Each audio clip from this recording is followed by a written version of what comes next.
Hello दोस्तों, नमस्कार। प्रकाश sir Hindi पर आप सभी का स्वागत है। दोस्तों, हिंदी व्याकरण के हमने 29 पाठ पढ़े हैं। 30वें पाठ का अध्ययन करेंगे, जिसमें समास से संबंधित अध्ययन करेंगे। दोस्तों, किसी भी परीक्षा में हिंदी व्याकरण से संबंधित सिलेबस जोड़ा जाता है। उन सभी परीक्षाओं के लिए ये वीडियोज बहुत ही अति महत्वपूर्ण है, जो कि प्लेलिस्ट के रूप में प्रकाश सर हिंदी यूट्यूब चैनल पर उपलब्ध हैं। ये सभी कक्षाएं निःशुल्क हैं। दोस्तों, चैनल पर पिछली परीक्षा में पूछे गए प्रश्न व्याख्या सहित के वीडियो भी प्लेलिस्ट के रूप में प्रकाश सर हिंदी यूट्यूब चैनल पर उपलब्ध है। दोस्तों, पिछली परीक्षा में पूछे गए महत्वपूर्ण जो प्रश्न व्याख्या सहित के वीडियोज हैं, उनको आप देख करके अपना रिवीजन कर सकते हैं। बहुत ही कम समय में आप अपना रिवीजन कर सकते हैं और हिंदी व्याकरण को समझ सकते हैं। इस 30वें पार्ट में हम तत्पुरुष समास का अध्ययन करेंगे। 29वें पार्ट में हमने समास किसे कहते हैं, परिभाषा, उसके भेद, अव्ययभाव समास पढ़ा था। इस 23वें पार्ट में हम तत्पुरुष समास का अध्ययन करेंगे। तत्पुरुष समास से संबंधित प्रमुख तथ्य हैं। तत्पुरुष समास में दूसरा पद मुख्य होता है, वह पहला पद गौण होता है। तत्पुरुष समास का जो दूसरा पद होता है वह मुख्य होता है और जो पहला पद होता है वह गौण होता है। पूर्व पद में ही कारक चिन्ह का प्रयोग किया जाता है। तत्पुरुष समास में कारक चिन्हों का प्रयोग किया जाता है, जो कि पूर्व पद यानी पहले पद में होता है। तत्पुरुष समास में पूर्व पद में या पहले पद में, प्रथम पद में कारक चिन्हों का प्रयोग किया जाता है। लिंग व वचन का प्रयोग अंतिम पद के अनुसार होता है। तत्पुरुष समास में लिंग का और वचन का प्रयोग अंतिम पद या उत्तर पद के अनुसार होता है। तत्पुरुष समास में समास विग्रह करते समय क्रम कारक से लेकर अधिकरण कारक तक के विभक्ति चिन्हों का प्रयोग किया जाता है। हिंदी में 8 कारक होते हैं, लेकिन तत्पुरुष समास में जब समास विग्रह करते हैं तो क्रम कारक से लेकर के अधिकरण कारक तक जितने भी विभक्ति चिन्ह होते हैं उनका प्रयोग किया जाता है। तो तत्पुरुष समास में समास विग्रह करते समय क्रम कारक से लेकर के अधिकरण कारक तक जो विभक्ति चिन्ह होते हैं उनका प्रयोग किया जाता है। 6 कारकों का प्रयोग तत्पुरुष समास में होता है। तत्पुरुष समास के 7 भेद हैं, जिनका अध्ययन हम एक क्रम से करेंगे। तत्पुरुष समास के 7 भेद हैं। पहला है नन तत्पुरुष समास। निषेध का बोध होता है। निषेध का बोध कराने वाले उपसर्ग ए, अन, न, ना प्रयुक्त होते हैं। विग्रह करते समय प्राय इन उपसर्गों के स्थान पर न लिख दिया जाता है।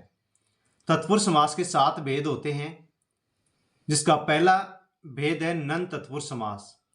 और नन तत्पुरुष समास में निषेध का बोध होता है, मनाही का बोध होता है, और निषेध का जो बोध कराने वाले उपसर्ग हैं वे हैं ए, अन, न के नीचे हलंत है, अन, न, ना। जब इन समस्त पदों का विग्रह किया जाता है तो उपसर्गों के स्थान पर न लिख दिया जाता है, जिससे निषेध का बोध होता है। जैसे अज्ञान, न ज्ञान या ज्ञान नहीं।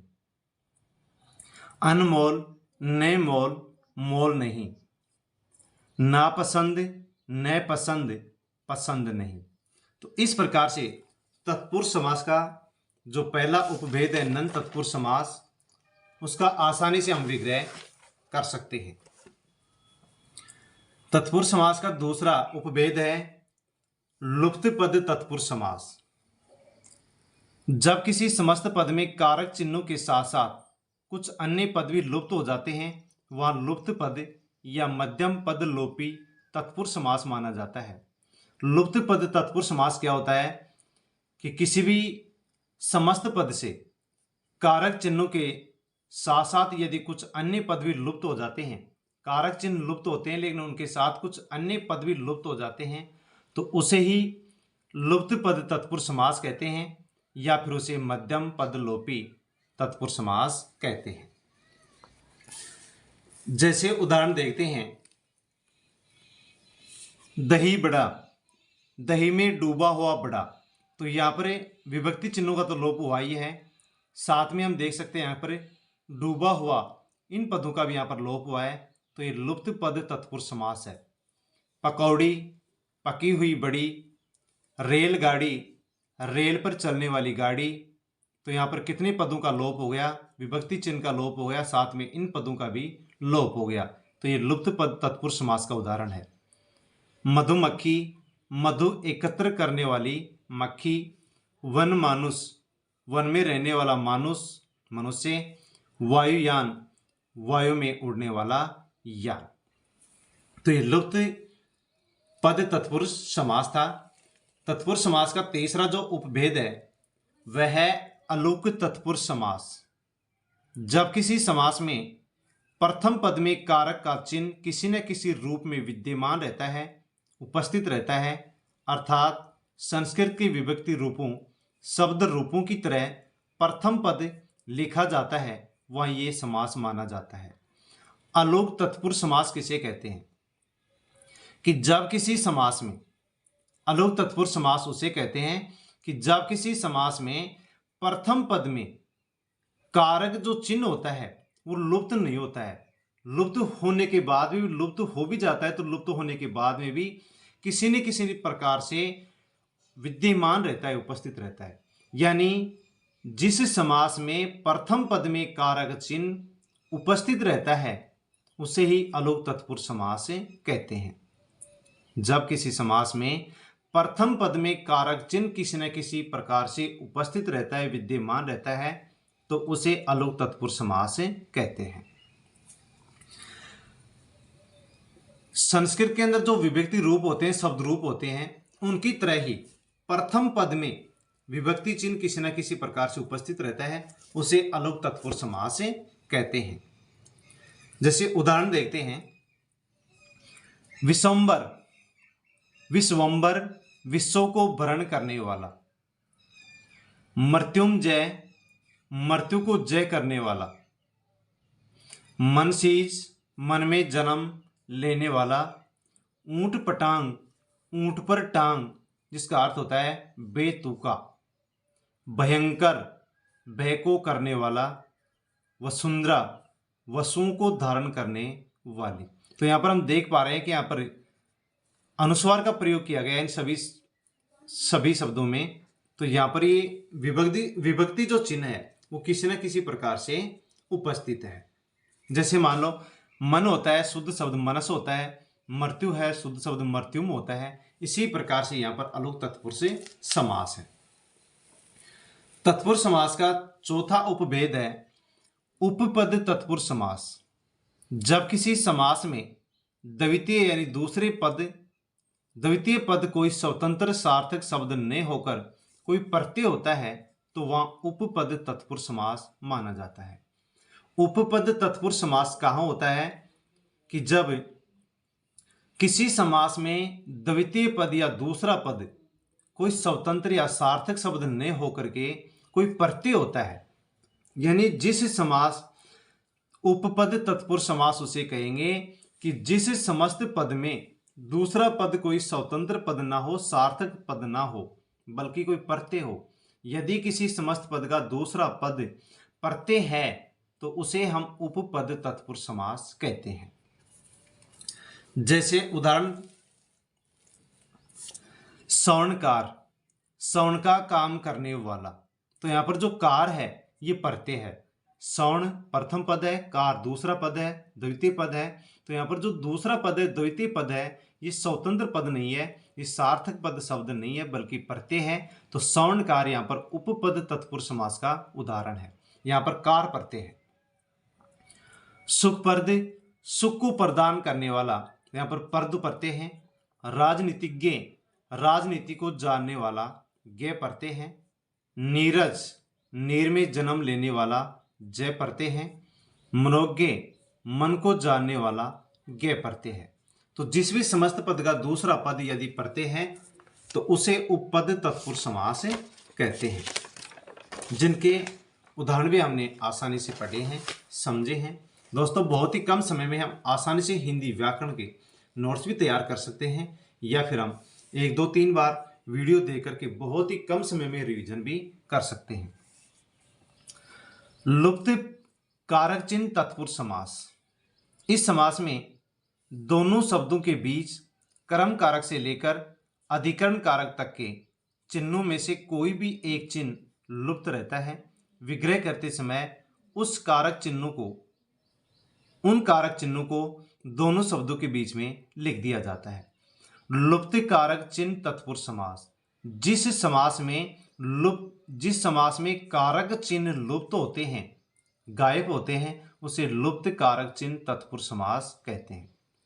जिस समस्त पद में कर्म कारक से लेकर के अधिकरण कारक तक के जो चिन्ह हैं, विभक्ति चिन्ह हैं, वो यदि लुप्त रहते हैं, लुप्त होते हैं, तो उसे लुप्त कारक चिन्ह तत्पुरुष समास कहते हैं। जैसे कारक हैं, हिंदी भाषा में 8 कारक हैं जिनको हम देखते हैं, अध्ययन करते हैं। कारक कौन कौन से हैं, उसके चिन्ह कौन से हैं और उसमें विभक्ति कौन सी होती है। तो कर्ता कारक का चिन्ह होता है ने, विभक्ति प्रथमा। कर्म कारक का चिन्ह होता है को, विभक्ति द्वितीया।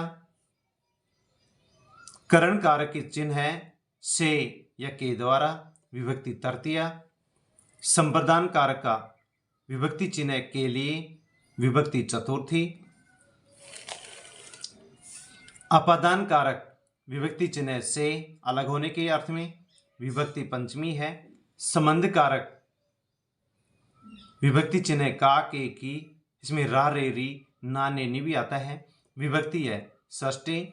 अधिकरण कारक विभक्ति चिन्ह है में, पर, ऊपर, सप्तमी विभक्ति होती है। संबोधन कारक का विभक्ति चिन्ह है हे, ओ, अरे, विभक्ति चिन्ह है संबोधन। तो हिंदी भाषा में ये 8 कारक होते हैं। लुप्त कारक चिन्ह तत्पुरुष समास में 6 ही कारक प्रयुक्त होते हैं। 6 कारकों के जो विभक्ति चिन्ह होते हैं वो लुप्त होते हैं। समस्त पदों का विग्रह करते समय जो कारक चिन्ह शब्दों के बीच में लिखा जाता है, उस कारक का नाम तत्पुरुष समास से पूर्व लिख दिया जाता है। जिस भी समस्त पद में लुप्त कारक चिन्ह तत्पुरुष समास है, उसका जब विग्रह करते हैं तो उस कारक चिन्ह को शब्दों के बीच में लिखते हैं। यानी उस कारक का जब नाम लिखते हैं तत्पुरुष समास से पूर्व ही उसका नाम लिख दिया जाता है। जैसे उदाहरण देखते हैं, दिल तोड़, दिल को तोड़ने वाला। तो यहां पर जो को है ये विभक्ति चिन्ह लुप्त हो रहा है। यहां पर दिल को तोड़ने वाला को, तो यहां पर कर्म तत्पुरुष समास है। अब यहां पर दिल तोड़, दिल को तोड़ने वाला को, कर्म कारक का यहां पर विभक्ति चिन्ह आया है। तो कर्म कारक आया है तो कर्म को पहले लिखा गया है, तत्पुरुष समास से पहले लिखा गया है क्रम, क्रम तत्पुरुष समास। यानी जो भी उसमें कारक है, जिस भी कारक की विभक्ति चिन्ह उसमें आता है, लुप्त होता है, उसको तत्पुरुष समास से पहले लिख दिया जाता है। जैसे क्रम तत्पुरुष समास। मनोहर, मन को हरने वाला, क्रम तत्पुरुष समास को आया है। हस्तलिखित, हस्त से लिखित से आ गया, क्रम तत्पुरुष समास। दोषपूर्ण, दोष से पूर्ण, क्रम तत्पुरुष समास। रसोई घर, रसोई के लिए घर के लिए आया है, संप्रदान तत्पुरुष समास। कारावास, कारा के लिए आवास, संप्रदान तत्पुरुष समास। रोग मुक्त, रोग से मुक्त से आया है, अलग हो रहा है, अपादान तत्पुरुष समास। जल सुनने, जल से सुनने, अपादान तत्पुरुष समास। जल सुनने, जल से सुनने, अपादान तत्पुरुष समास। राष्ट्रपति, राष्ट्र का पति, संबंध तत्पुरुष समास का संबंध के रूप में आया है। जगन्नाथ, जगत का नाथ, संबंध तत्पुरुष समास। स्वर्गवास, स्वर्ग में वास, अधिकरण तत्पुरुष समास। और जीव दया, जीव दया, जीवों पर दया, अधिकरण तत्पुरुष समास। यानी जिस भी समास में, जिस भी समस्त पद का समास विग्रह करते हैं, उसमें यदि कोई कारक चिन्ह आ जाता है और समास विग्रह से समस्त पद बनाते समय कारक चिन्ह का लोप होता है, तो उसे कारक चिन्ह लुप्त तत्पुरुष समास कहते हैं। और जो भी कारक की विभक्ति होती है उस कारक का नाम पहले लिख करके फिर तत्पुरुष समास से लिख दिया जाता है। तत्पुरुष समास का छठा उपभेद है द्विगु समास। द्वि है, द में स्वर नहीं है, वह है, वह में छोटी की मात्रा है, द्विगु समास। इस समास में पहला पद कोई संख्यावाची शब्द होता है और पूरा पद किसी समूह या समाहार का बोध कराता है, ज्ञान कराता है। विग्रह करते समय विग्रह करने पर अंत में समाहार या समूह पद लिख दिया जाता है। द्विगु समास का जो पहला पद होता है वो संख्यावाची होता है और जो पूरा पद होता है वो किसी समूह या समाहार का बोध कराता है, ज्ञान कराता है। और जब विग्रह करते हैं तो अंत में समाहार या समूह शब्द या पद लिख दिया जाता है। पहला पद संख्यावाची होता है। द्विगु समास में पहला पद संख्यावाची शब्द होगा, दूसरा पद कोई संज्ञा होगा। द्विगु समास में दूसरा पद जो संज्ञा होता है वही दूसरा पद ही इसमें प्रधान होता है। द्विगु समास में दूसरा पद प्रधान होता है, तत्पुरुष समास में दूसरा पद प्रधान होता है। तो द्विगु समास उसी का उपभेद है। तो दूसरा पद संज्ञा होगा, वही दूसरा पद ही प्रधान होता है। द्विगु समास में पहला पद संख्यावाची होता है। विशेष समूह समाहार आने पर द्विगु समास होगा तथा विशेष अर्थ में आने पर बहुवरी समास होगा। विकल्प में यदि दोनों आते हैं तो वहां पर पहले बहुवरी समास होगा। समूह समाहार आने पर, समूह या समाहार आने पर द्विगु समास होगा और यदि किसी विशेष अर्थ में प्रयुक्त हो रहा है तो फिर वहां पर बहुवरी समास होगा। यानी संख्यावाची कोई पद है और उसमें उसका विग्रह करने पर अंत में समूह या समाहार आता है तो द्विगु समास होगा और यदि किसी विशेष अर्थ में प्रयुक्त होता है तो बहुवरी ही समास होगा। यदि परीक्षा में विकल्प के रूप में दोनों एक साथ आ जाते हैं, बहुवरी समास और द्विगु समास, तो वहां पर पहला हमारा आंसर होगा बहुवरी ही समास। विशेषण के मुख्यतः 4 भेद होते हैं, वैसे विशेषण के 5 भेद माने जाते हैं। गुणवाचक विशेषण, संख्यावाचक विशेषण, परिमाणवाचक विशेषण, सार्वनामिक विशेषण और व्यक्तिवाचक विशेषण। विशेषण का जो भेद है, संख्यावाचक विशेषण यदि किसी समस्त पद में है तो वहां पर द्विगु समास होगा और यदि गुणवाचक विशेषण, परिमाणवाचक विशेषण, सार्वनामिक विशेषण या व्यक्तिवाचक विशेषण है तो वहां पर फिर क्रमधारी समास होगा।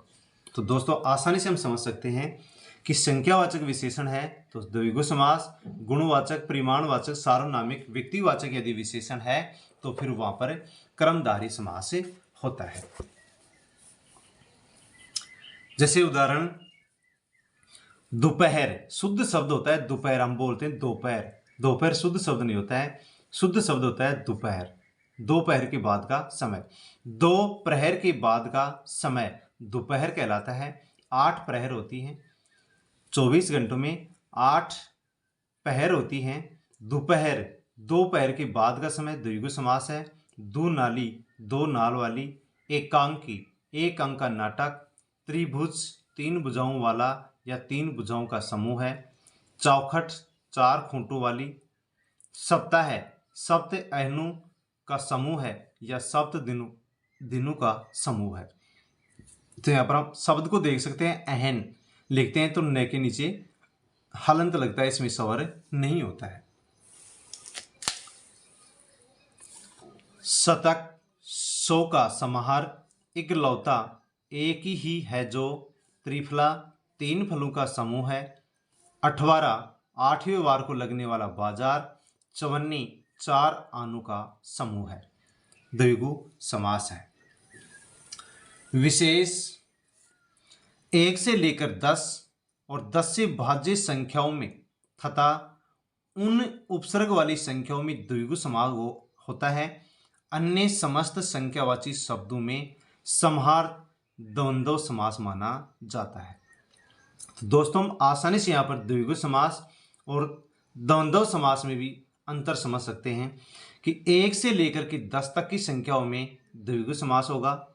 1 से लेकर के 10 तक की संख्याओं में द्विगु समास होगा। 10 से भाज्य संख्याओं में द्विगु समास होगा। जो भी संख्याएं 10 से विभाजित हो जाती हैं उन संख्याओं में भी द्विगु समास होगा।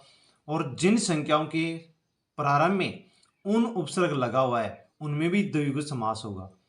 1 से 10 तक 10 से भाज्य संख्याएं उन उपसर्ग वाली संख्याएं जैसे 19, 29, 39 उनमें द्विगु समास होगा। इनके अलावा जितने भी अन्य समस्त संख्यावाची शब्द होते हैं उनमें समाहार द्वंद्व समास होता है।